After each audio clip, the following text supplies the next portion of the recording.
OK，大家好，歡迎大家嚟收睇傾歌玩魔獸世界第一集。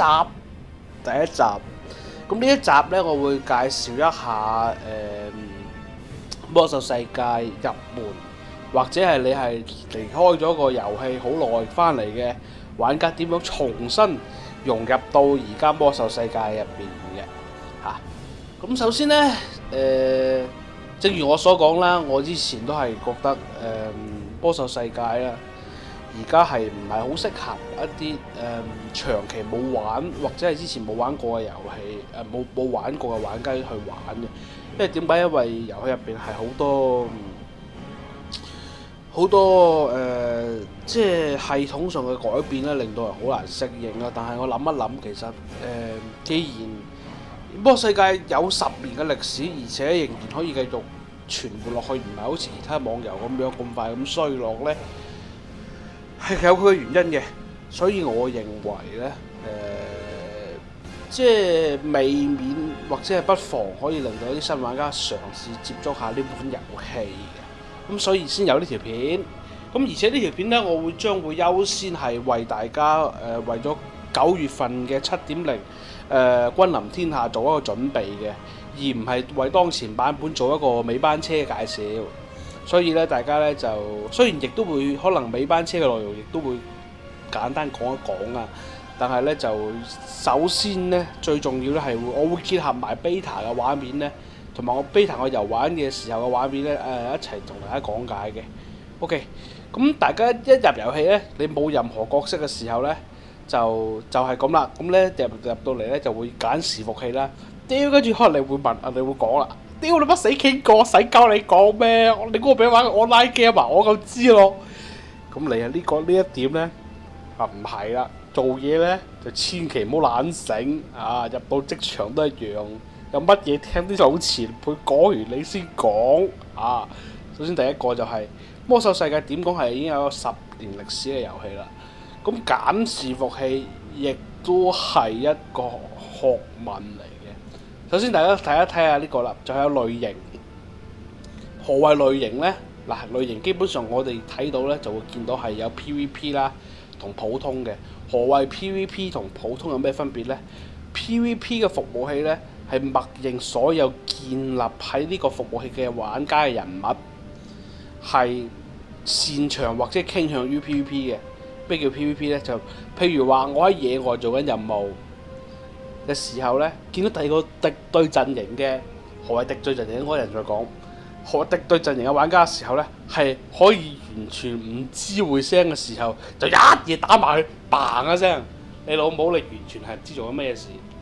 不過當然啦，絕大部分玩家喺做任務啊，又或者係自己有嘢忙緊嘅時候，都係唔閪塵理嘅。但係唔排除有啲玩家或者老屎忽佢好閪塵無聊嘅嚇，成身靚裝備，但係佢冇閪嘢做，咁你嚟殺閪你嘅。所以呢，為咗確保新玩家可以體驗到遊戲嘅真正樂趣、練級啊、體驗劇情啊，而唔係一日到黑俾人殺啦，殺完又翻去考試啊，不斷重複啲咁無聊單調嘅嘢嘅時候呢，我建議大家係玩普通服務器。咁普通服務器有咩唔同呢？普通服務器咧就係玩家唔開啟 PVP 嘅時候呢，係唔會進入 PVP 模式嘅，亦即係話玩家唔進入戰場啊，或者唔開啟野外 PVP 按鈕啊，玩家係唔會俾其他敵對陣營殺到嘅，全部以黃字顯示，亦都係冇辦法攻擊嘅。所以呢，呢個亦都係比較適合新玩家揀嘅伺服器。所以我喺暗影之月咧，大家見到啦，咁呢，亦都開咗一號，平時用嚟練級玩嘅。但係我個主人物係阿薩斯，係個 PVP 服務器嚟嘅，所以呢，就比較咩啲啦。咁第二個呢，就係每一個伺服器亦有人口嘅設定嘅喎。何謂人口呢？就個伺服器有幾多人，但係人嘅多少唔係重點，人嘅比例平唔平衡先係重點。亦即係話人類聯盟玩家同部落玩家之間嘅比例係咪適合玩家去揀嘅？譬如話以我為例，就我係以部落為陣營嘅，咁呢，呢個時候應該揀咩伺服器呢？大家可以喺 Google 上面 search 叫做魔獸世界台服人口，呢幾個關鍵字喺 Google Search， 咁咧就會有一啲網頁佢會講解咧魔獸世界而家每一個伺服器入邊咧邊一個比例比較多啲。如果你中意玩聯盟嘅，係咪玩聯盟多啲咧？但係你係中意 PVP 嘅話，係咪或者係人口比例比較平均少少嘅咧？咁你就可以揀第二嗰啲服務器。咁咧，所以咧，我覺得咧，呢一點可能對於新玩家嚟講係會注意。當然咧，如果你係覺得求鳩其啦，我想玩下啫，咁當然魔獸呢個人口比例咧，主要係影響到咩咧？主要影響到日後玩家喺滿級之後嘅活動嘅，因為人越多，你揾到人可以幫你一齊去，譬如話打副本啊，譬如話可以打裝備嘅時候咧，你就會多一啲選擇啦。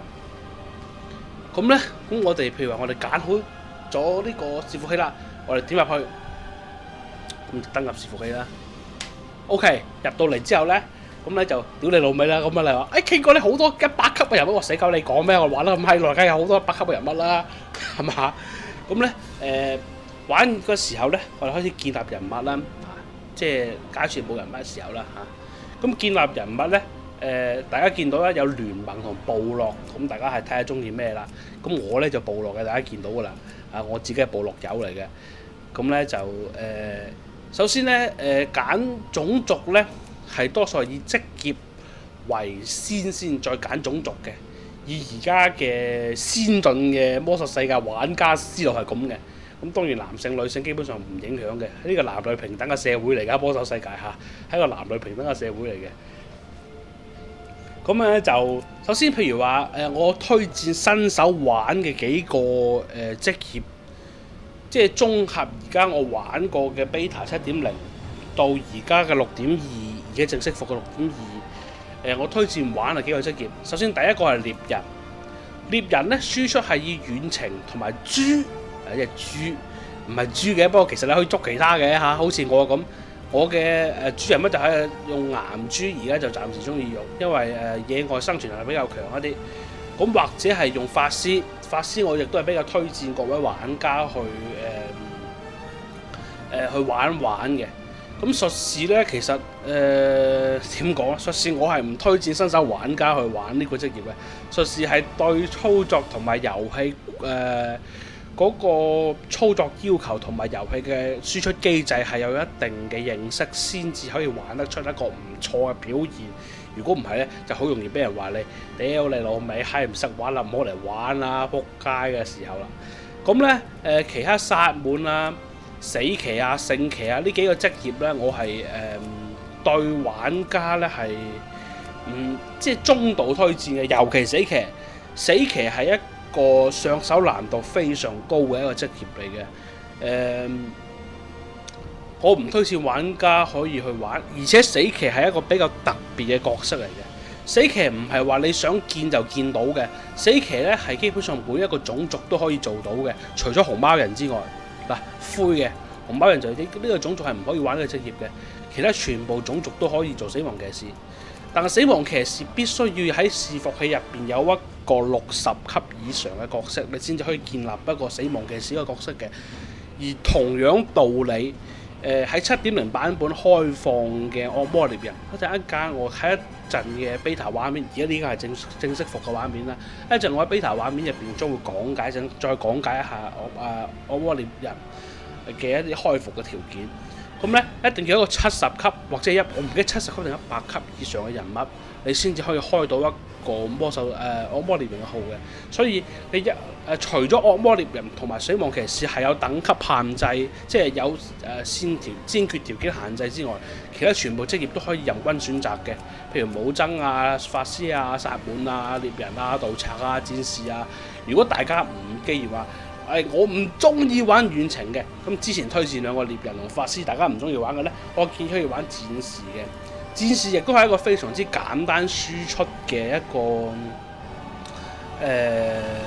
職業嚟嘅。雖然我自己係玩得時間唔算長，但係普遍我嘅朋友同埋大部分玩家反映，戰士喺呢個版本同埋之後嘅版本，而家暫時嘅消息嚟睇係比較適合，而且上手難度唔高嘅。而且喺7.0呢個版本咧，普遍嘅職業已經開始簡化佢輸出流程啦。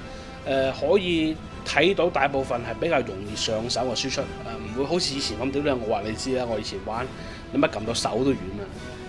唉，真係而家算好好多噶啦，已經係。咁我哋入到遊戲再簡單講一講遊戲機制啦。好，以我呢、個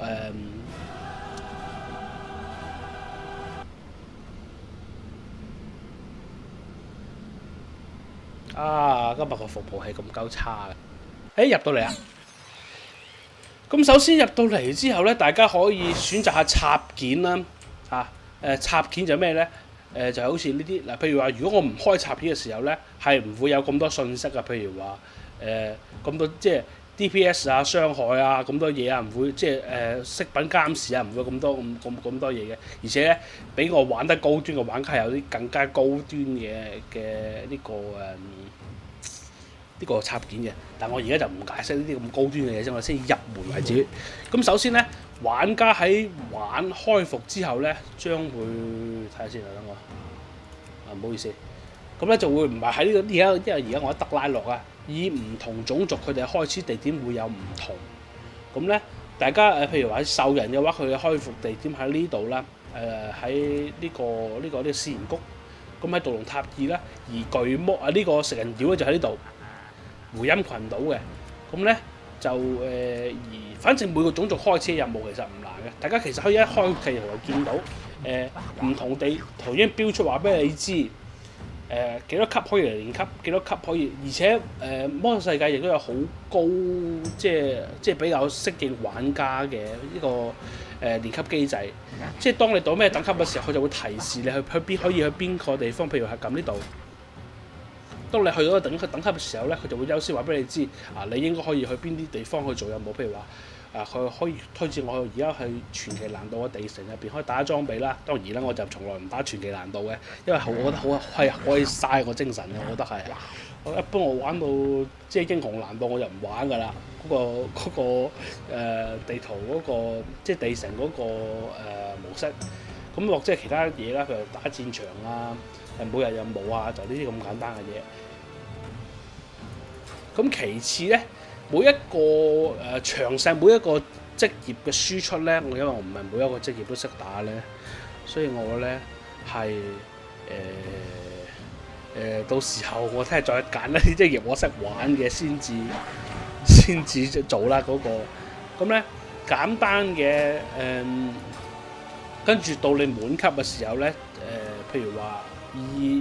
因為我將會係以7.0為版本做講解嘅話咧，而家6.0嘅一啲嘢我會點講咧？我會略過，譬如話而家呢個要塞啦，因為7.0已經係冇要塞，以職業大廳代替咗呢個要塞嘅模式嘅，因為要塞其實好閪煩啊，我發覺當你練完級嘅時候，如果大家覺得需要要塞嘅一啲資訊咧，我會再拍一條片講啦。如果大家覺得唔需要啦，係嘛？反正大家都係準備玩迎接7.0㗎啦。咁咧，我咧就揀唔講啦。咁咧就到時再以7.0為即係根本為重點再講嘅。咁咧但係咧其實如果你話練級會嘥，因為老實講。1級到100級要咁練咧，係好鳩嘥精力嘅。一個週末你唔玩，可能升到20零30級，一個週末型升到20零30級就，而且1級到20零30級啫喎，我都覺得你幾叻㗎啦，已經係。